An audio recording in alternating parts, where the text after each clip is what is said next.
கோவை சரவணம்பட்டி பகுதியில் உள்ள பிபிஜி கல்வி குழுமம் சார்பாக பள்ளி ஆசிரியர்களுக்கு விருது வழங்கும் விழா பிபிஜி கல்லூரி வளாகத்தில் வெகு விமரிசையாக நடைபெற்றது.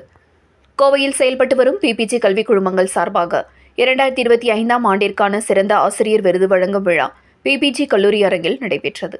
பிபிஜி கல்வி குழுமங்களின் தலைவர் டாக்டர் எல்பி தங்கவேலு தலைமையில் நடைபெற்ற இவ்விழாவில் துணைத் தலைவர் அக்ஷய் தங்கவேல் முன்னிலை வகித்தார். கல்லூரியின் முதல்வர் முனைவர் முத்துமணி அனைவரையும் வரவேற்று பேசினார். நிகழ்ச்சியில் சிறப்பு விருந்தினராக பெரியார் பல்கலைக்கழகத்தின் முன்னாள் துணைவேந்தர் குழந்தைவேல் கலந்து கொண்டார். முன்னதாக பிபிஜி கல்வி குழும தலைவர் மருத்துவர் எல்பி தங்கவேலு அனைவரது மத்தியிலும் கூறியதாவது: ஒரு சமூகத்தின் வாழ்வியல் சூழல்களை மாற்றும் திறன் கல்விக்கு மட்டுமே உண்டு என்று கூறிய அவர், அத்தகைய கல்வியை போதிக்கும் ஆசிரியர்களுக்கு விருது வழங்குவதில் பெருமிதம் கொள்வதாக தெரிவித்தார். தொடர்ந்து பேசிய சிறப்பு விருந்தினர் முனைவர் குழந்தைவேலு, சமூகத்தில் மாணவர்களை நல்ல மனிதர்களாக உருவாக்குவதே ஆசிரியரின் தலையாய கடமை என்றார். விழாவில் கோவை, பொள்ளாச்சி கல்வி மாவட்டங்களைச் சேர்ந்த தனியார் பள்ளி, அரசு மற்றும் அரசு உதவி பெறும் பள்ளி ஆசிரியைகள் விருது வழங்கி கௌரவிக்கப்பட்டனர்.